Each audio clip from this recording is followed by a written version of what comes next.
Алматы облысы Еңбекші Қазақ ауданы Алмалы ауылы Инаш Шырманов атындағы орта мектебінің 10-шы А сынып оқушысы Аллаберген Нұрсұлу. Жоба тақырыбы жақсылық керуені.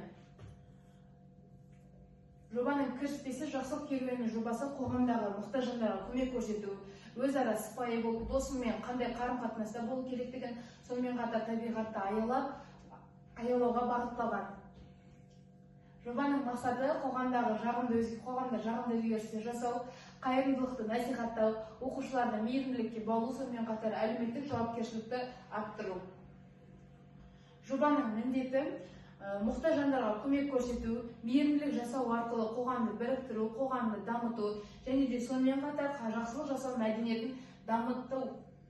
Жобаның өзектілігі қазіргі таңда әлеуметтік экономикалық жағдайлар, әлеуметтік экономикалық мәселелер өте өзекті мәселе болып табылады.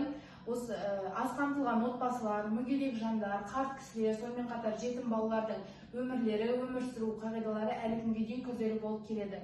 Осы мақсатта, осы жағдайларда адамдар арасында көмек көрсету, бір-біріне қолдау беру, қайырымдылық істерін істеу өте аса маңызды болып табылады. Жақсылық керуені жобасы қоғамдағы осындай әлеуметтік теңсіздіктерді, осындай әлеуметтік жағдайларды жоюға бағытталған. Бұл жоба арқылы оқушылар бірігіп, қайырымдылық пен мейірімділік жасап, бір-біріне деген мейірімділіктерді, сонымен қатар қоғамға деген мейірімділіктерін арттырады. Инаш Шырманов атындағы орта мектебі осы жақсылық керуені жобасын қыркүйек айында қолға алған болатын. Қыркүйек айында қолға алынып, жоспар жасалып, қазан айында өз жұмысымызды бастап кеткен болатынбыз. Яғни тоқтала кететін болсақ, қатын сыйлаған ел ардақты демекші, қазан айында біз Инаш Шырманов атындағы орта мектебінің оқушылары мен мұғалімдері қарттардың үйіне барып, ол кісілерге кішігірім сыйлық беріп, ол кісілердің батасын алып кеткен болатынбыз. Және қараша айында табиғатты аялар. Қараша айында Инаш Шырманов атындағы орта мектебінің оқушылары жоба жақсылық керуені жобасы аясында табиғатты аялайық атты тақырыпта сенбі күндері сенбілік өткізген болатынбыз.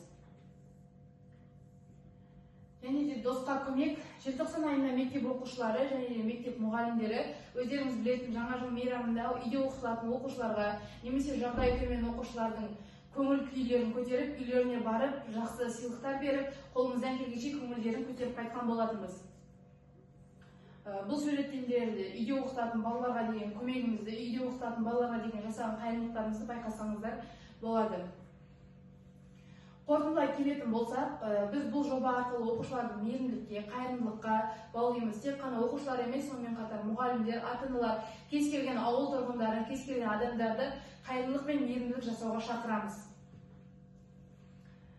Қайырымдылық пен мейірімділікті тек қана адамдарға, тек қана жетім, мүгедек жандарға ғана емес, сонымен қатар өзіміздің өмір сүріп жатқан қоршаған ортамызға, табиғатымызды аялауға да шақырамыз.